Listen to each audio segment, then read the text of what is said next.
नमस्कार विद्यार्थी मित्रांनो, ग्रो अकॅडमी या युट्यूब चॅनलवर तुमचे मनापासून स्वागत आहे। आजच्या या व्हिडिओमध्ये एकदम आता कमी दिवस राहिले, टॉपिक कोणते कव्हर करावे आणि नोकरी करत असताना या टॉपिकवर भर दिला तरीही 90 क्रॉस होणार आहेत मित्रांनो। चला तर मग मित्रांनो व्हिडिओला सुरुवात करतो। तत्पूर्वी जर चॅनलवर नवीन असाल तर चॅनलला सबस्क्राइब करायला विसरायचं नाही। शिक्षक पात्रता परीक्षा आहे मित्रांनो, लक्षात घ्या। या पात्रता परीक्षेचा जर विचारात घेतल्या तर पहिला विषय येतो आपला मराठी। प्रत्येक विद्यार्थ्यांनी मराठी हा विषय निवडलेला आहे। त्याचे टॉपिक कोणते करावे, जो काही तुमच्या मनामध्ये संभ्रम आहे ते टॉपिक सांगतो मी काय करायचं। शब्दाच्या जाती, वर्णमाला, संबंध विग्रह, प्रयोग, समास, वाक्याचे प्रकार, वाक्य प्रत्यय शुद्धीकरण, विरामचिन्ह, शुद्ध वाक्य तयार करणे, म्हणी, वाक्यप्रचार, विरुद्धार्थी शब्द, समानार्थी शब्द, शब्दसिद्धी आणि अलंकार हे एकाच दिवसामध्ये 2 तासाच्या बैठकीत तुम्हाला कंप्लीट करायचे। लक्षात ठेवा, किती 2 तासाचं। आणि डेली तुम्हाला साधारण 1 तास डेली काय करायचंय, जे की तुम्हाला मराठी व्याकरणचा अभ्यास करायचा आहे। आता इथून पुढे राहिले दिवस फक्त कमी, 40 दिवस आहेत ना। या 40 दिवसामध्ये तुम्हाला या सर्व गोष्टी करणं गरजेचं आहे, लक्षात घ्या। बरोबर, उद्या 13 तारीख, 13, 10, 23 आणि पुढला संपूर्ण महिना, या 40 दिवसामध्ये तुम्हाला या विषयाचा अभ्यास करायचे। उतारा वाचन सराव करू नका, कविता निरीक्षण करू नका, दुसरं काहीच करू नका। आणि जाता जाता अजून एक टॉपिक ऍड करतो, विरामचिन्हे। याच्यावर 100% प्रश्न येणार आहे म्हटल्यानंतर तुम्हाला याचा सुद्धा अभ्यास करणं आवश्यक आहे। ठीक आहे, चला पुढे दुसरा सब्जेक्ट कोणता आहे तर तो आहे अंकगणित बुद्धिमत्ता। याच्यामध्ये कोणते टॉपिक करावे? बेसिक मित्रांनो, बेसिक वर तुमचे 5 ते 7 क्वेश्चन अवलंबून असणार आहेत। बेसिक, लसावी मसावी, शेकडेवारी, नफा तोटा, गुणोत्तर प्रमाण, काळकाम वेग किंवा नळ टाकी, याच्यावर हमखास प्रश्न येतो म्हणजे येतो। पेपर 1 असू द्या 2 असू द्या। रेल्वे उदाहरणे, गणितीय क्रिया, मध्यमान, भूमितीमध्ये चतुर्थ प्रमाण, संख्या सिरीज बुद्धिमत्तामध्ये, आकृत्या मापन, वयवारी, आरसा प्रतिमा, कालमापन, घड्याळ आणि नातेसंबंध। या विषयामध्ये साधारण 25 मार्क मिळवायचे। त्या विद्यार्थ्यांनी काय करायचंय, जिओमेट्रीचा सुद्धा अभ्यास करणं आवश्यक आहे। कोणता? वर्तुळ, चौकोन, आयात, त्रिकोण, शंकू, वृत्तचित्ती, इष्टिकाचित्ती, प्रष्ठफळ, घनफळ इथपर्यंत पोहोचायचे आहे। एक 10 उदाहरणे तुम्हाला जिओमेट्रीचे सुद्धा म्हणजे भूमिती घटकाची विचारले जातात। आणि विद्यार्थी मित्रांनो, वेळ कमी आहे, गणित विषय अवघड जातोय। हा संपर्क क्रमांक आता सेव्ह करा आणि आतापासूनही गणिताचा अभ्यास केला तरी मी काय सांगतोय, माझा शेवटचा विद्यार्थी सुद्धा 25 गुणाचा असेल।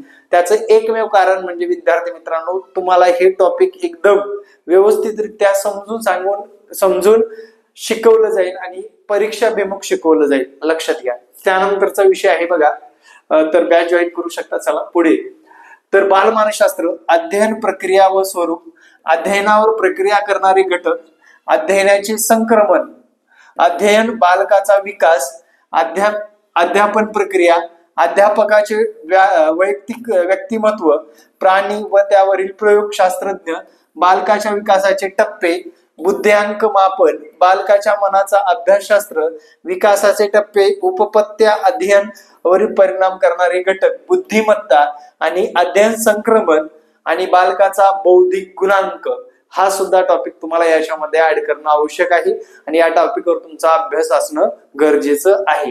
तर अशा पद्धतीने बालमानसशास्त्राचे हे टॉपिक महत्वपूर्ण ठरणार आहेत, जेणेकरून आपल्याला भविष्यामध्ये या टॉपिकवर जेव्हा प्रश्न विचारले जातील तेव्हा तुम्हाला त्या टॉपिकचे प्रश्न तुम्हाला परीक्षेमध्ये सोडवता येणार आहे। पुढे जाऊन बघा काय म्हटले, तर इंग्लिश ग्रामर मध्ये, आता इंग्लिश म्हटल्यानंतर बऱ्याच लोकांचं वीक असतं। इंग्लिश ग्रामर कडून जास्त अपेक्षा ठेवायची नाही, एक 10 ते 12 प्रश्न आपल्याला बरोबर आले पाहिजे। आणि त्यासाठी कोणते टॉपिक करायचे? Change the wise, direct indirect, question tags, preposition, article, question tag, figure of speech, sentence error आणि स्पेलिंग मिस्टेक, याच्यावर तुम्हाला अभ्यास करायचा आहे। आणि या ठिकाणी उतारा जे काही एस्से आहे, एस्से रायटिंग वरला काही 4-5 प्रश्न आणि प्लस अपोजिट वर्ड आपल्याला जर जमत असेल तर अपोजिट वर्डचा सुद्धा आपल्या हातातून प्रश्न गेला नाही पाहिजे, याकडे जाणीवपूर्वक लक्ष असणं गरजेचं आहे।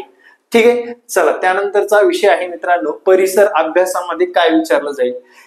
याच्यामध्ये 15 ते 20 मार्क मिळवणं अपेक्षित आहे. 15 ते 20 मार्क मिळवणं अपेक्षित आहे. विज्ञान, इतिहास, भूगोल, नागरिकशास्त्र, संगणक, माहितीचा अधिकार, पर्यावरण, इतर चालू घडामोडी. तर चालू घडामोडीवर जरा जास्त भर द्या. भूगोलाच्या बाबतीत 1 सेकंद, तुम्हाला जास्त प्रश्न विचारले गेलेले आहेत.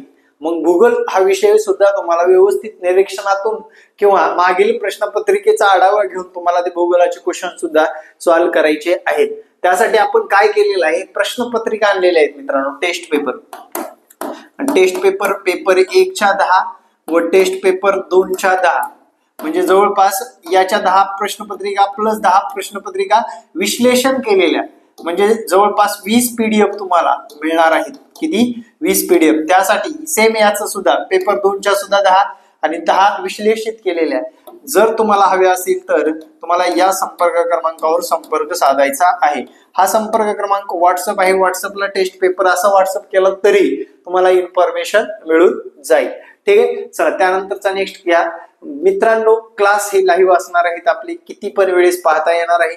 सर्व विषय कव्हर केले जाणार आहेत. सर्व विषयाच्या नोट्स दिल्या जाणार आहेत. ऍपला विषयानुसार शिक्षक असणार आहेत. पास होण्याची 100% हमी आहे. आणि माझा खाली दिलेला कॉन्टॅक्ट नंबर, तोच कॉन्टॅक्ट नंबर मी या ठिकाणी लिहितो आणि तो नंबर तुम्हाला सेव्ह करायचा आहे. नक्कीच तुम्ही जॉईन करू शकता. आणि विद्यार्थी मित्रांनो, विशेष बाब म्हणजे आपला कुठला हंगामी क्लास नाहीये. आपला क्लास हा रेग्युलर चालणारा आणि डेली क्लास असणारा, आणि जे रेग्युलर म्हणजे तुमचं आता टीईटी परीक्षा संपलं म्हणजे टीईटी संपलं असं नाही. पुढल्या टीईटी साठी सुद्धा आपल्याकडे ऍडमिशन आहेत रिझर्व्ह मध्ये. म्हणजे विद्यार्थी मित्रांनो, आपल्याला आतापासून तयारी करायची का पुढल्या टीईटीची तयारी करायची हे आपलं आपण ठरवायचं आहे आगामी काळानुसार. लक्षात ठेवा. अशा पद्धतीने आता नोकरी करणाऱ्या लोकांसाठी थोडक्यात मार्गदर्शन करू. नोकरी करण्यातून वेळ मिळत नाही. सगळ्यात महत्वाचं वेळ असतो. आता मित्रांनो, स्कूलचा टाइम जवळपास 4 ते 5 तास असतो. 4 ते 5 तास स्कूलचा टाइम असतो. आता जर झडपीचे स्कूलवाले असतील किंवा गव्हर्नमेंट असेल, त्यांना सकाळी 10 वाजल्यापासून संध्याकाळी 4 वाजेपर्यंत 5 वाजेपर्यंत असतो. त्यामुळे आता जे प्रायव्हेट सेक्टरमध्ये काम करतात 4-5 तासापेक्षा जास्त कालावधी ते थांबत नाही स्कूलमध्ये. पण आता तुम्हाला फक्त स्वतःसाठी 4 ते 5 तास वेळ काढायचा आहे. स्वतःसाठी गव्हर्नमेंट नोकरीसाठी वेळ काढायचे. त्यासाठी वेळ काढतोय, हा काही वेळ आपला वाया जाणार आहे का हो? अजिबात नाहीये. यापूर्वी सुद्धा तुम्ही बऱ्याच टीईटी एक्झाम दिल्या असतील, तुमच्या पास सुद्धा झाल्या नसेल तुमच्याकडून. पण एक गोष्ट लक्षात ठेवा, एक्झाम पास करणंच महत्वाचं आहे आपल्याला. लक्षात घ्या. म्हणजे 90 क्रॉस करायची आपल्याला, हे गरजेचं आहे. आणि हा ब्रँड एकदा लागला, हा शिक्का लागला, हा टॅम्प लागला, आपल्या एकदा सर्टिफिकेट आपल्याला मिळालं म्हणजे आपण TIT एक्झाम साठी फ्री झालो. टीईटी एक्झाम अवघड आहे, पण TIT एक्झाम एकदम सोपी आहे. 4,75,000 मधले सांगतो ना बघा, टीईटी मध्ये जास्तीत जास्त 20K म्हणजे 20,000 रिझल्ट येऊ शकेल असा अंदाज आहे. प्रतिवर्षाप्रमाणे विद्यार्थ्यांनी लेट अभ्यास केल्यामुळे हा घटक लक्षात घ्यायचा आहे. विद्यार्थी मित्रांनो, आपले लाईव्ह क्लास आहेत, तसेच टेस्ट सुद्धा उपलब्ध आहेत, तसेच रेकॉर्ड सुद्धा मिळणार आहे तुम्हाला.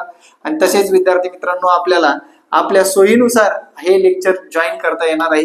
हा माझा संपर्क क्रमांक आहे. नक्कीच संपर्क साधायला विसरू नका. शक्यतो व्हॉट्सअपच करा या संपर्क क्रमांकावर. Thank you very much. जय हिंद मित्रांनो. भेटू नेक्स्ट व्हिडिओ मध्ये. जय हिंद, जय महाराष्ट्र. धन्यवाद.